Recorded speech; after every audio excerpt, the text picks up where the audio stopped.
महाभारत के द्वारा भगवान ने समाप्त करा दिया। पापियों से पृथ्वी को समाप्त कर दिया, पाप आत्मा समाप्त हो गए। तब भगवान को लगा कि मेरा काम हो गया पूरा। फिर भगवान को लगा कि मेरे ही बच्चे बिगड़ गए, ये पद प्रतिष्ठा पाके रास्ता भटक गए। तब भगवान ने अपने पुत्र पौत्रादियों को भी आपस में लड़के सब समाप्त हो गए, सबको भगवान ने निपटाया। और अब भगवान को लगा कि अब मेरा आने का कार्य पूरा हो गया, अब जाना चाहिए। 125 वर्ष की उम्र भगवान की, और भगवान एक एकांत में, द्वारिका से दूर एकांत में अकेले एक पेड़ की छांव में भगवान अपने वास्तविक नारायण के स्वरूप का ध्यान करते हुए और डूब गए चिंतन में। तब जरा नाम के व्याध ने भगवान के चरणों में एक बाण मार दिया। वो बाण जब लगा तो उसने आके देखा, उसको लगा कि ये बहेलिया है। उसे भगवान के चरणों में थोड़ा चमक थी, चमक रहे थे चरण, तो उसने बाण मार दिया। अब बाण लगा, पास में आया तो देखा कि भगवान चरणों में गिर पड़ा। प्रभु मेरे से तो बड़ी गलती हो गई। भगवान बोले तू मुझे क्या मारेगा, ये मेरी लीला है। तू पिछले जन्म में बाली था, मैंने तुझे छिपके मारा था, इसलिए तूने भी मुझे छिपके मार के अपना हिसाब पूरा कर लिया। अब मैं जा रहा हूं, तू भी चलना चाहेगा प्रभु, मुझे भी ले चलो। भगवान ने अपने से पहले उस व्याध का कल्याण किया और अपनी लीला पूरी करके 125 वर्ष की भगवान इस धराधाम से लीला पूरी करके एक रूप में से धराधाम के कण-कण में व्याप्त हो गए और एक रूप से अपने नित्य निवास गोलोक धाम चले गए। तो भगवान भी इस धरती पे आए तो कोई उद्देश्य लेकर के आए। आपसे मैं सवाल करता हूं कि आपका उद्देश्य क्या है? क्या उद्देश्य है आपका? आप इस देश को क्या देना चाहते हैं? आप अपने कार्य से इस राष्ट्र को क्या समर्पित करना चाहते हैं, है ना? आपका क्या योगदान है इस देश के लिए? ऐसे तो बहुत लोग आए, खाए पिए मर गए, सोए खाए पिए बच्चे पैदा किए मर गए। ये तो क्रम सबका चल ही रहा है। आप किसी उद्देश्य के लिए आए हैं, ऐसी इसलिए अपने उद्देश्य का पूरा निर्वहन कीजिए, पालन कीजिए। भगवान की आज्ञा मानकर, जैसे ये दास अनिरुद्ध गौरी गोपाल आश्रम में 300 माताएं यदि रहती हैं, 315, और अखंड रसोई चल रही है, और कन्याओं के विवाह की सेवा और गायों की सेवा गौरी गोपाल में, और गुरुकुल की सेवा, यदि गौरी गोपाल में इतनी सारी सेवाएं चल रही हैं, तो भगवान ने मुझे इसी उद्देश्य के लिए भेजा है धरती में। जाओ, तुम्हारे को हम ये काम देते हैं, सेवा देते हैं, सेवा करो। इसलिए दास बिना भटके अपने काम में लगा रहता है। सेवा मतलब सेवा, हमारा लक्ष्य है सेवा करना, इसलिए हम भटकाव नहीं रखते अपने जीवन में। एक लक्ष्य है, एक उद्देश्य है, सेवा, बस। हमारे को भगवान ने इसी के लिए भेजा है। आप भी अपना उद्देश्य पहचानो कि ईश्वर का इशारा समझो कि भगवान आपसे क्या काम कराना चाहते हैं। जैसे दास अनिरुद्ध को भगवान ने ये सेवा दी, तो केवल अनिरुद्धाचार्य को नहीं, आप लोगों को भी भगवान ने गौरी गोपाल से जोड़ने की प्रेरणा दी कि चलो इस सेवा के यज्ञ में आप लोग भी अपना सहयोग की आहुति डालो। और आप लोग भी आए और आपने भगवान की प्रेरणा से यहां आकर आपने सेवाएं दी। तो ये आप से भगवान करा रहे हैं कि नहीं? इसका मतलब है कि आपसे भी भगवान यही कहना चाहते हैं कि आप पैसा कमाओ और जीवन में उसे सही जगह खर्च करो। ये आपके लिए भगवान का इशारा है।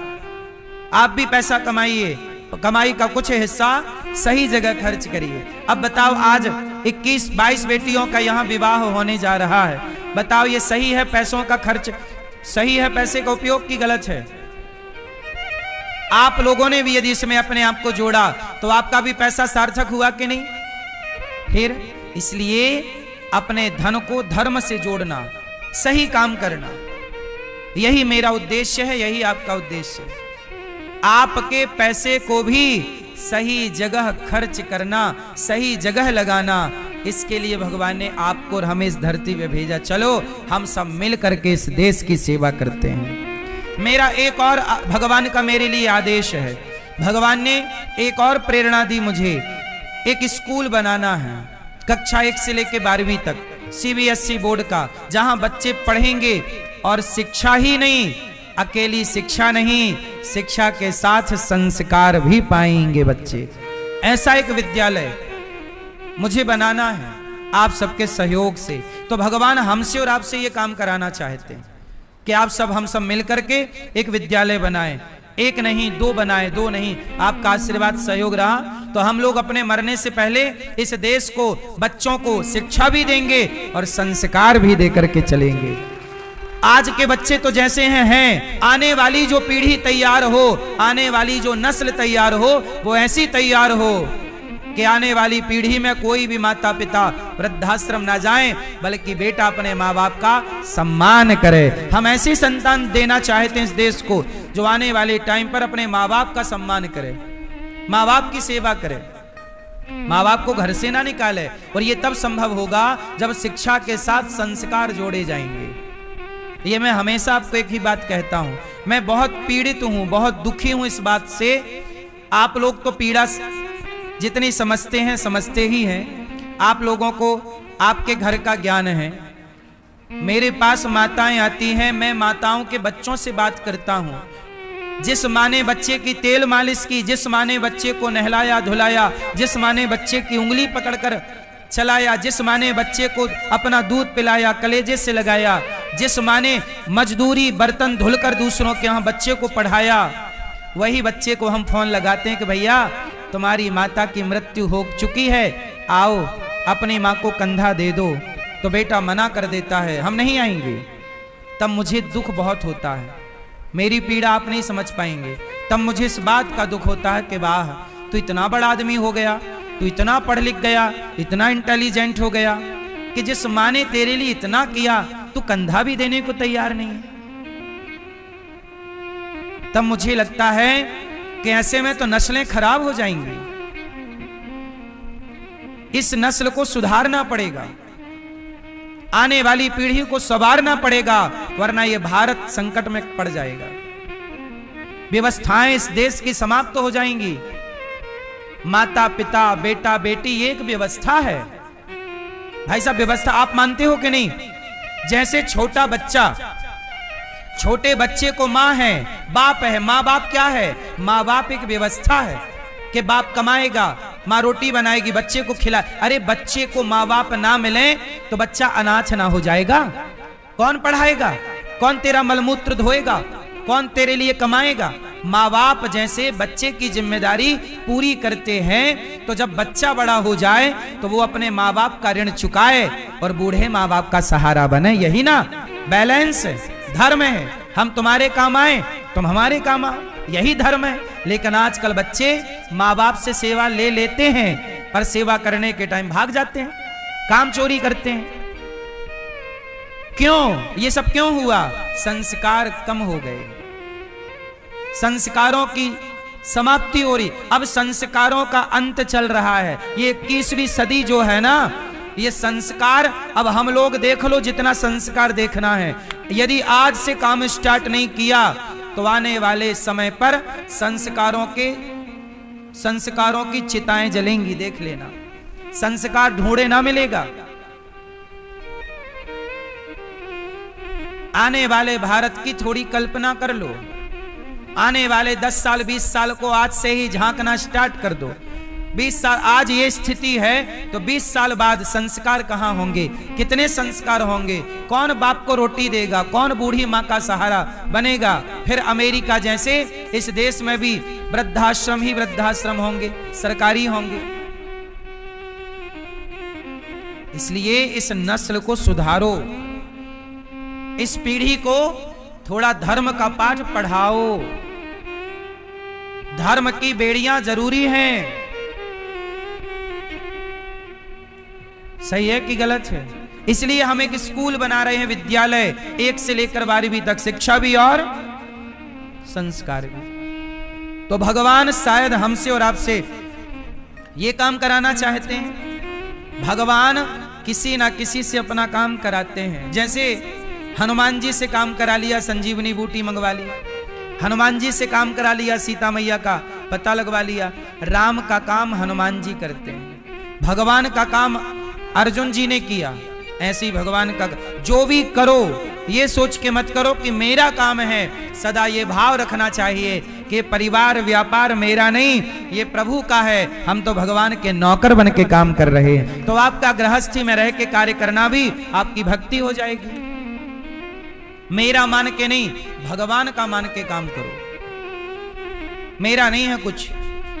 गौरी गोपाल आश्रम में जितनी सेवाएं चल रही हैं, मैं नहीं मानता कि मैं करता हूं या मेरा है, मैं ये मानता हूं भगवान का कार्य भगवान कर रहे हैं, हम नौकर बन के वही करते हैं तो भगवान कराना चाहते हैं।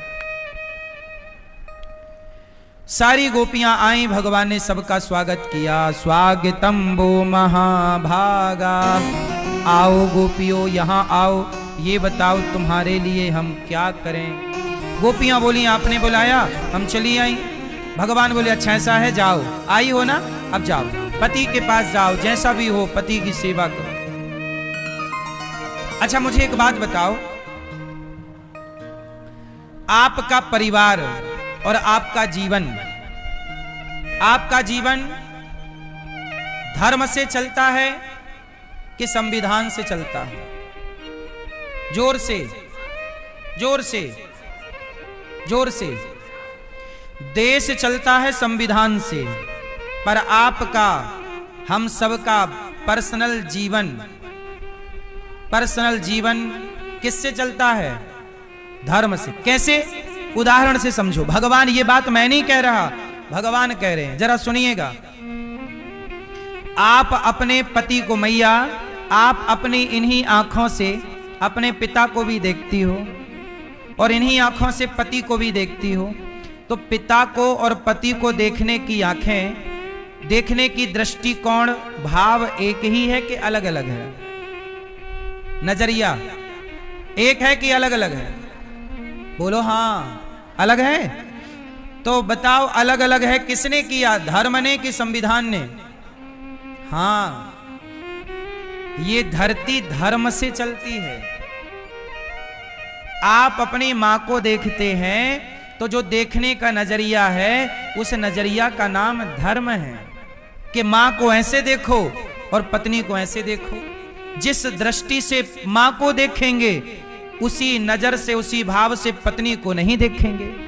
पत्नी के लिए भाव अलग होगा, मां के लिए भाव अलग होगा, पति के लिए भाव अलग है, पिता के लिए भाव अलग है। बोलो हाँ।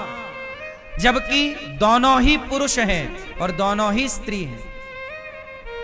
पति भी पुरुष है और पिता भी पुरुष है, पर दोनों के साथ व्यवहार अलग अलग है कि नहीं? बोलो हाँ। किसने अलग अलग किया? धर्म ही है, तो सबको अलग अलग करता है। अब आप कहते हैं अच्छा अलग अलग होना सही है कि एक होना सही है? क्या होना सही है? व्यवहार में पति के साथ अलग ही व्यवहार होगा और पिता के साथ अलग अलग ही व्यवहार किया। एक व्यवहार कर लोगे तो आप राक्षस हो जाओगे। राक्षस भी नहीं, राक्षस भी ऐसा व्यवहार नहीं करते। पत्नी वाला व्यवहार अपनी मां से कौन करता है?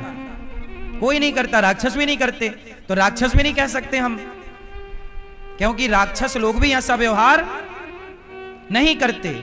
इसलिए कहता हूं धर्म का पाठ बहुत जरूरी है। धर्म जिंदा है तब तक आप इंसान हैं, वरना बताओ वो कौन है जो मां के साथ और पत्नी के साथ एक सा व्यवहार करता? बताओ वो कौन है?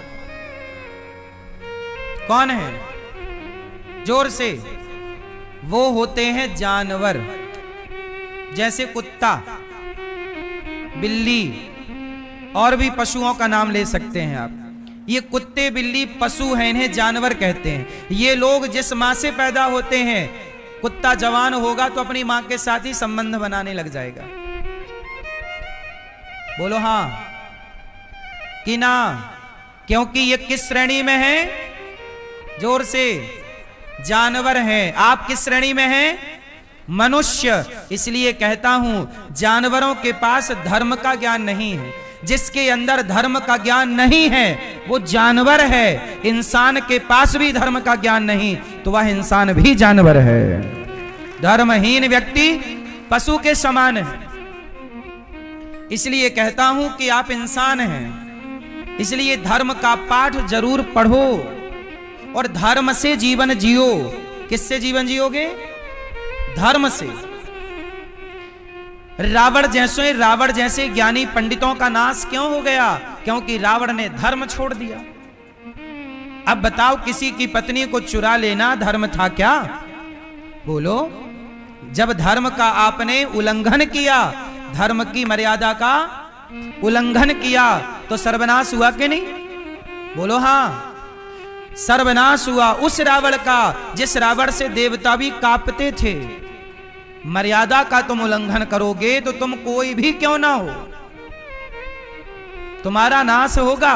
एक बार इंद्र ने भी मर्यादा का उल्लंघन कर दिया, एक बार इंद्र ने अपने गुरु का अपमान कर दिया, एक बार इंद्र ने अहिल्या को देख करके उस अहिल्या की सुंदरता पर आसक्त हो गया और इंद्र ने गौतम ऋषि का रूप बनाकर अहिल्या के साथ गलत भाव से आ गया। क्या हुआ? उस इंद्र का भी इंद्रासन से पतन हो गया। देवताओं के राजा भी गलती करेंगे, धर्म का उल्लंघन करेंगे, मर्यादा का उल्लंघन करेंगे, तो ईश्वर के न्याय का डंडा वहां भी चलता है। कोई नहीं बचता, कोई नहीं बचता। इसलिए कहता हूं कि धर्म का त्याग ना करो, धर्म के अनुसार चलो। ठीक है, बात समझ में आई? किससे चलेंगे? ये धरती किससे चल रही है? धर्म से। भगवान कृष्ण कहते हैं कि देवियों, आपका धर्म क्या है? अब जैसे मैं मैयाओं से पूछूं, मैया आपका धर्म क्या है? आप पत्नी हो तो आपका धर्म क्या है? मैया आपका धर्म क्या है? स्त्री का धर्म। अच्छा सुनो, एक बात ध्यान से सुनना, हमारे सनातन में सबके लिए धर्म की परिभाषा अलग अलग है। जैसे पत्नी का धर्म अलग है, पति का धर्म अलग है, पिता का धर्म अलग है, पुत्र का धर्म अलग है, राजा का धर्म अलग है, प्रजा का धर्म अलग है। सही है? भाई का धर्म अलग है, बहन का धर्म अलग है। अब मुझे आप लोग बताओ, पत्नी का धर्म क्या है? फिर पति लोग अपनी परिभाषा तैयार रखना, आपसे भी पूछेंगे कि आपका धर्म क्या है। मैया, मैया मेरी प्यारी माँ, बताओ मेरी माँ, आपका धर्म क्या है? बताओ आपका धर्म क्या है? हैं? आपका धर्म क्या है? सेवा। किसकी सेवा? पति की। सिर्फ पति की, सास की नहीं। मैया आपका धर्म क्या है? हैं? पति को मारना? नहीं, नहीं। आपका धर्म क्या है? ससुर की नहीं करोगी?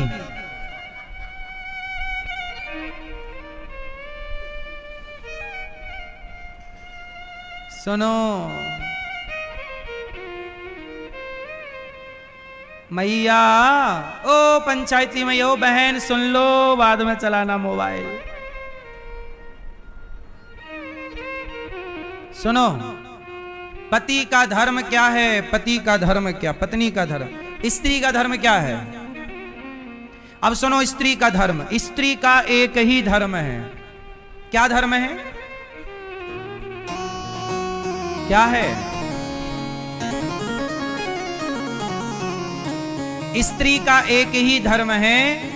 हम नहीं कह रहे, रामचरितमानस में लिखा है, एक ही धर्म एक व्रत नैमा, काय बचन मम पति पद प्रेमा। नारी का एक ही धर्म है, पति की सेवा करना। और यही ते अधिक धर्म नहीं दूजा, सादर सास ससुर पद पूजा। सास ससुर की, पति की सेवा करना और बच्चों को संस्कार देना, ये आप स्त्रियों का धर्म है। पति की सेवा, सास ससुर की सेवा, और बच्चे जो आपके होंगे उनको ठीक ठीक से बढ़िया से उन पर ध्यान, कहाँ जा रहे हैं, कहाँ से आ रहे हैं, क्या खा रहे हैं, कब जाग रहे हैं, कब सो रहे हैं, पूरा माँ का शासन रहे बच्चों पर, पूरी देख रेख रहे। बिगड़ गए तो आप ही रोगी बाद में। ठीक है? तो स्त्री के कितने धर्म हैं? मूल में एक है, पर सास ससुर को भी लिए रहना। कहां जाएंगे बेचारे?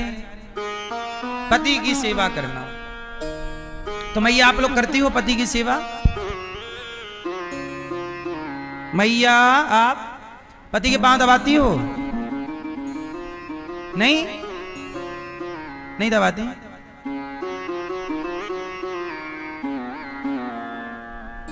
पांव दबाने में शर्म आती। पांव दबा, राक्षस के पांव दबा रहे हो आप।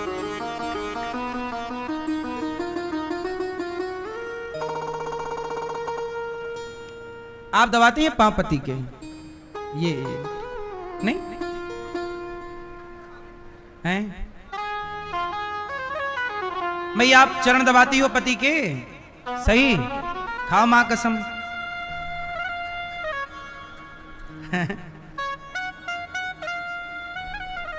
आजकल पत्नियां पांव पति के दबाने में उनको लगता क्या ये अनपढ़ जाहिल बातें कर रहे हो आप, गवारों की बात।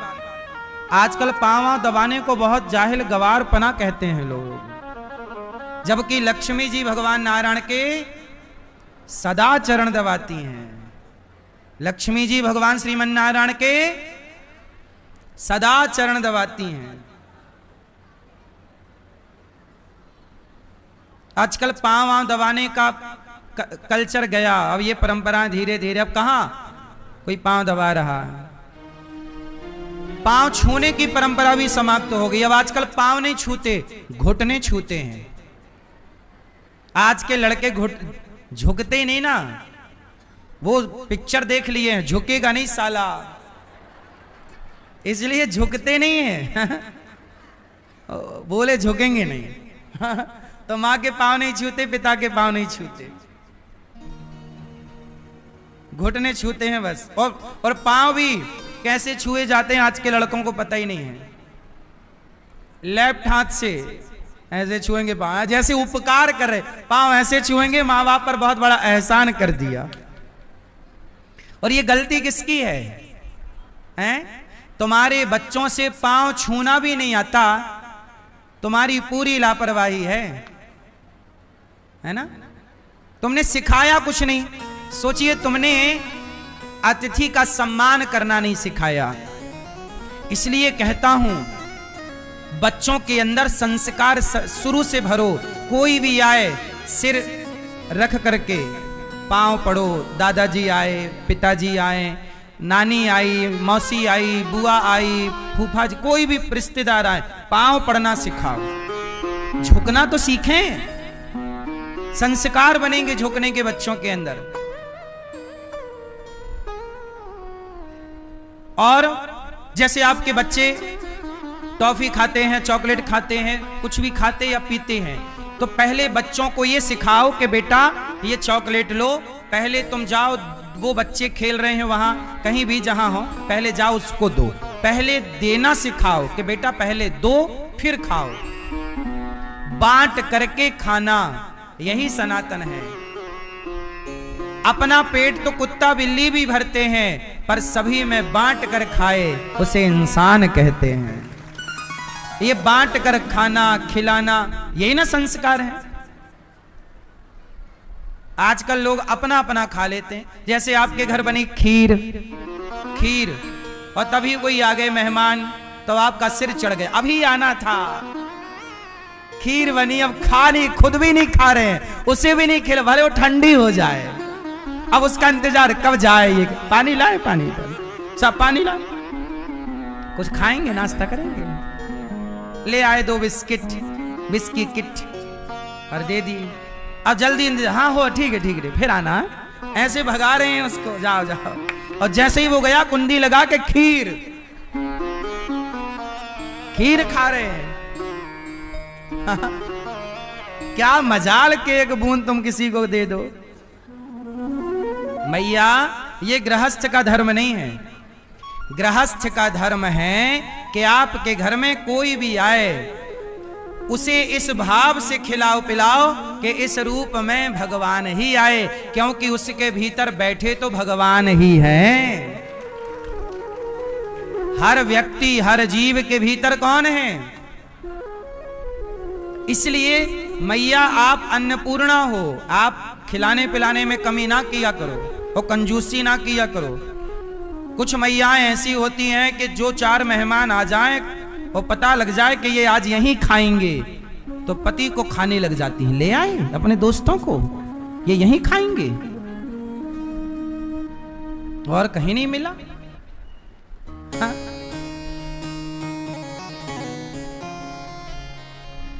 भगवान से सोचिए, गौरी गोपाल आश्रम में 30,000 लोग पर डे भोजन करते हैं और मैं भगवान से यही कहता हूं कि प्रभु सदा अतिथियों के चरण गौरी गोपाल में पड़ते रहें, सदा यहां अतिथि आते रहें और मैं ये दास अनिरुद्ध इसी तरह सेवा, किस्मत वालों के घर साधु संत अतिथियों के चरण पड़ते हैं। आजकल सच बताओ, अब कहां कोई किसी के घर जाता आता है। पहले आपके घर साधु लोग आ जाते थे कभी भिक्षा मांगने, भिक्षाम देही भवती भिक्षाम देही, भिक्षा दो। आजकल कहां साधु आते हैं भिक्षा मांगने। पहले आपके द्वार पे गैया आ जाती थी, अब आजकल लोग मल्टियों में रहने लग गए, ना गैया ना साधु। अब तुम्हारा घर साधु संतों से, याचकों से, दीन दुखियों से खाली हो गया है। भगवान से यही प्रार्थना करो कि प्रभु हमें इस योग्य बनाओ कि हम सदा देने वाले बने, हम 2-4 लोगों की सेवा सहयोग रोज करें। भगवान आपको इस योग्य बनाए सबको। अच्छी बात होती है कि आपके द्वार पर कोई आता है, अच्छी बात नहीं है कि आपके द्वार पर कोई नहीं आता। आजकल आपके द्वार पर केवल गली के कुत्ते भी पहले आते थे, अब तो गली वाले कुत्ते भी बेचारों को नगर पालिका ने मरवा दिया। बोलो हाँ, अब तो गली वाले कुत्ते भी सफाया हैं। बड़े बड़े शहरों की बात कर रहा हूं। बोलो हाँ कि ना। अब तो कुत्ते भी नहीं बचे बेचारे, चिड़िया तो बची ही नहीं। हम देखते थे कि पहले आंगन हुआ करते थे, हमारे दादाजी पिताजी भोजन करते तो छोटी सी चिड़ैया थी गौरैया नाम की, फुदक फुदक के वहां आंगन में खेलती, खाते हुए के चावल हमारे पिताजी डालते वो भी खाती। आज पहले एक आदमी अकेला नहीं खाता था, भोजन के टाइम कोई अतिथि आ जाए उसे बुलाता और खाते समय चिड़िया बड़िया आई जाती थी, चिड़ियों को खिलाते रहते चिड़ियों को। आजकल आदमी छिप के खाता है अकेले, पहले के लोग बांट कर खाते थे। इसलिए मेरी माँ, अन्नदान सबसे बड़ा दान है। ईश्वर ने कुछ देने योग्य बनाया है तो दिल खोल कर देना सीखो। ले कौन जाएगा? मैं ले जाऊंगा कि आप ले जाएंगे? बांध कर ले जाने की व्यवस्था ना आपके पास है ना मेरे पास है ना। हमारे डॉक्टर श्री रामेश्वर अग्रवाल जी हैं, आप आसाम तिनसुखिया से आए हैं, आप ये बैठे हैं। आपने देखो यहाँ आसाम से आकर डॉक्टर हैं आप पेशे से, और यहाँ आकर के इन्होंने वृद्ध माओं की सेवा के लिए इन्होंने अपने सहयोग के हाथ आगे बढ़ाए कि मैं भी सहयोग करूंगा, सेवा से जुड़ूंगा। धन दिया है परमात्मा ने तो धर्म से नहीं जुड़ा, तो बताओ उस धन के होने का अर्थ क्या है? फिर तो धन वैश्याओं के पास भी है, धन तो वैश्या के पास भी आप लोगों से ज्यादा है, हाँ या ना। धन होने का अर्थ तब है जब धन धर्म से जुड़े, तब ना धन होने का अर्थ है। वरना है पर खाया कौन? एक रोटी तुम्हारे द्वार से नहीं मिल रही है तो धन होने का मतलब क्या है? भगवान ने कहा देवियों अपने अपने पति के पास जाओ, पति की सेवा करना मेरी मां। तो आप लोग किसकी सेवा करेंगे? आप लोग पति के साथ ऐसे रहो कि जैसे लक्ष्मी जी भगवान नारायण के साथ रहकर सुख पाती हैं। अपने पति को भगवान की तरह मानो। और जो स्त्री अपने पति की सेवा में समर्पित है, और जो पुरुष भी, अच्छा पति लोग आप क्या मानते हो अपनी पत्नी को? भाई आपका विवाह हो गया, क्या मानते हो आप अपनी पत्नी को? हैं? पत्नी तो है ही, आप क्या मानते हो? पत्नी तो आपको भगवान मानती है, नहीं मानती? क्या मानती है आपको? ग्रह लक्ष्मी मानते हैं। पत्नी कहां आपकी? आप क्या मानती हो अपने पति को? पक्का भगवान मानती हो? सही, पक्का वाला भगवान, सही। देखो ये आपको भगवान मानती हैं, और आप क्या मानते हो? हाँ, आप भी भगवान की तरह माना करो। सम्मान करते हो पत्नी का? पत्नी को गाली देते हो? नहीं, कभी कभी देते हो। पत्नी गाली देती है आपको? वो भी देती हैं?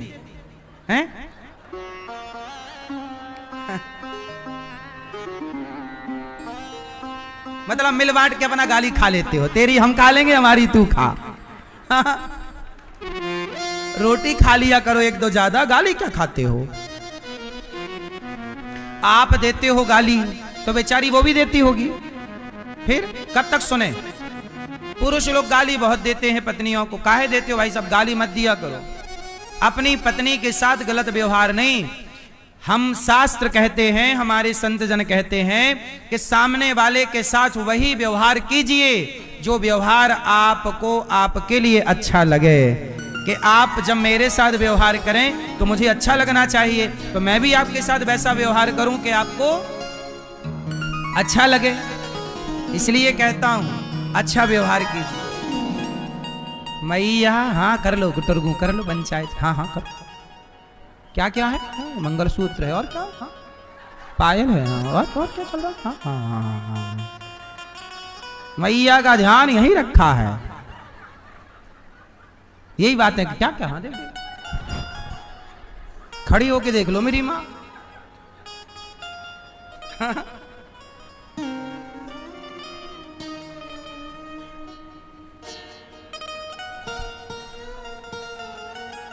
सुनो,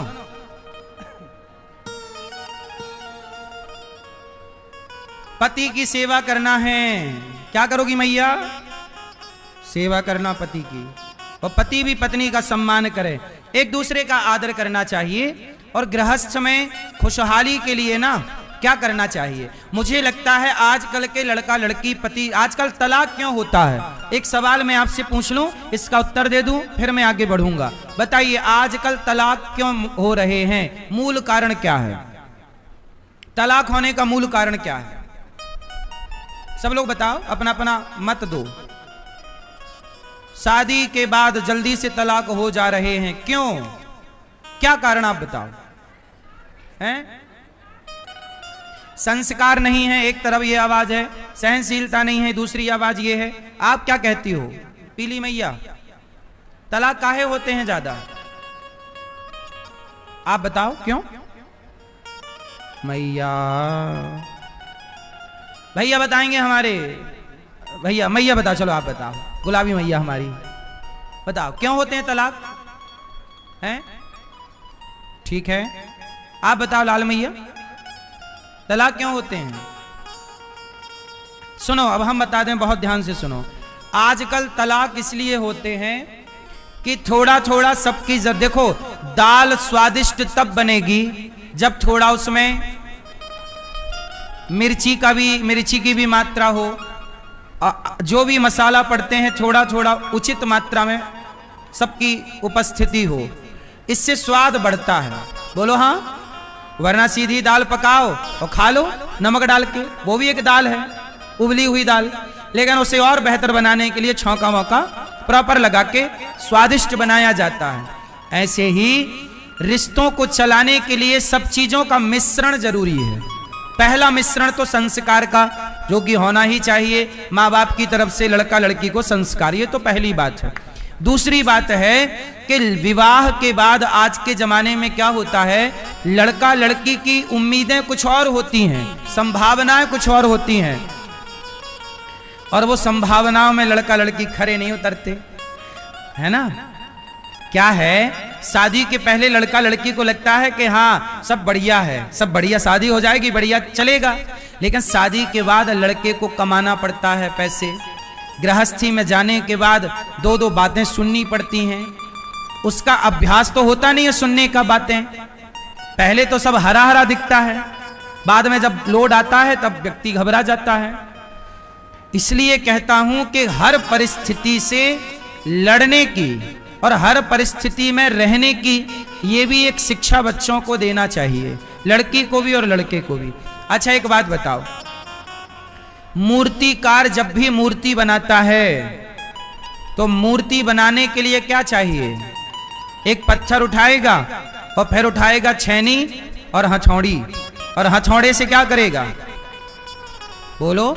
उस पत्थर पर हजारों चोट मारेगा, उस पत्थर पर हजारों, जोर से, हजारों चोट मारेगा मूर्तिकार, चोट मारेगा और वो हर चोट को वो पत्थर, हर चोट को वो पत्थर सहेगा, सहेगा, सहेगा, सहेगा, तभी वह पत्थर भगवान बनकर रहेगा।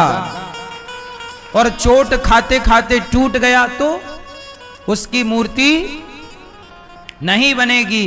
बस इसी तरह मेरी मां, आप भी अपने बेटी को, अपने बेटे को कुछ बातें सहन करना, जीवन में रहना सिखाओ। आजकल की लड़की बोलती है मैं कमाती हूं, मैं तुम्हारी क्यों सुनूं, मैं सेल्फ डिपेंड हूं, आत्मनिर्भर हूं, मैं तुम्हारी क्यों सुनूं। हाँ, आज के जमाने में कोई किसी की सुनना नहीं चाहता। मैं तुम्हारी बातें क्यों सुनूं, मैं भी तो कमा सकती हूं, मैं भी तो लड़की हूं, सब कर सकती हूं, पढ़ी लिखी हूं। हाँ, आजकल लोग पढ़ाई लिखाई क्यों करते हैं? लड़ने के लिए। आजकल पढ़ाई लिखाई क्यों करते हैं लोग? घमंड के लिए, कि मैं पढ़ लिख के घमंड कर सकती हूं, कर सकता हूं, देख मैं भी पढ़ी हूं, पढ़ा हूं। अरे भाई, पढ़ाई का मतलब ये नहीं कि तुम अभिमानी हो जाओ, पढ़ाई का मतलब ये है कि रिश्ते चलाना तो सीखो। आप इतने पढ़े लिखे हैं लेकिन आपको रिश्ते चलाने नहीं आते, तो सीधी बात तो ये कही जाएगी कि आप पढ़े लिखे हो ही नहीं। पढ़े लिखे होते तो रिश्ते ना चला लेते, तुमसे रिश्ते चले नहीं। एक आईएएस आईपीएस की कथा मैं आपको सुनाऊं। एक साहब थे, वो आईपीएस हो गए, बड़े पद पर चले गए, आईएएस हो गए। दो अलग व्यक्तियों की मैं बात कर रहा हूं, अलग अलग पद पर चले गए। अब उन भैया साहब का हुआ ब्याह, एक थी महिला, एक थे पुरुष, दोनों बड़े पदों पर हैं। तो महिला का विवाह हुआ और पुरुष का भी हो गया। अब दोनों की गृहस्थी स्टार्ट हुई। अब जब दोनों की गृहस्थी स्टार्ट हुई तो हुआ क्या कि उन लोगों ने 1 महीने बाद ही अपने अपने पति और पत्नी से तलाक लेने का निर्णय लिया। बोले हम आपके साथ नहीं रह पाएंगे। अब जरा सोचिए, कमिश्नर होता है और कलेक्टर होता है, ये लोग पूरा क्षेत्र चलाते हैं। जिस क्षेत्र का कलेक्टर है पूरा क्षेत्र उसके अंडर में आएगा, पूरी पब्लिक उसके अधीन रहेगी, वो एक प्रकार का राजा है। ये सब कुछ चलाते हैं, शहर को चला लेते हैं, लेकिन अपना परिवार नहीं चला पाते। और मुझे लगता है कि सबसे बड़ा कलेक्टर कौन है? जो अपने रिश्तों को चला ले। पहले रिश्तों को चलाना सीख लो, फिर तो शहर, गांव, जनपद, तहसील सब शाखाएं चल ही जाएंगी। क्या कहते हैं आपको?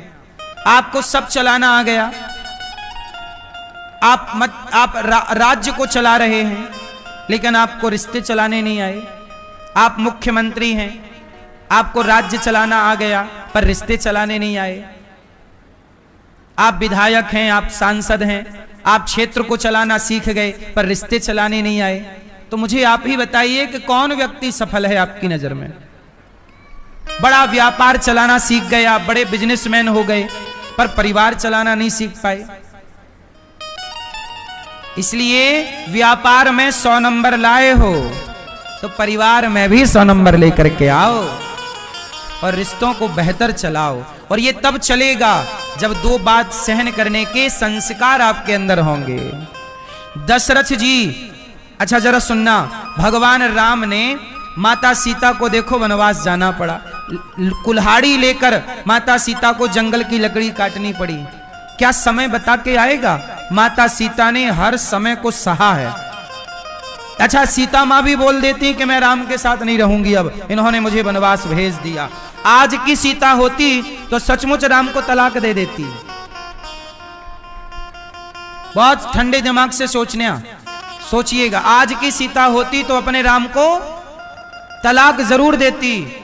लेकिन सीता मैया से वन देवी ने आकर कहा, एक महिला आई सीता माँ के पास और सीता माँ से कहा, सीता तो ऐसा कर राम को छोड़ दे। सीता मैया बोली, क्या कह रही हो आप? बोले, राम ने तुम्हें वनवास भेज दिया, राम ने तुम्हें इतना कष्ट दिया, राम के द्वारा तुम इतने कष्ट पा रही हो, राम को छोड़ दो। सीता मैया ने कहा कि मेरा जब भी इस धरती पर जन्म हो, मुझे पति के रूप में राम ही प्राप्त हो, मुझे नहीं छोड़ना। क्यों? राम ने तुम्हें इतना कष्ट दिया? सीता मैया ने कहा, राम ने मुझे कहां कष्ट दिया?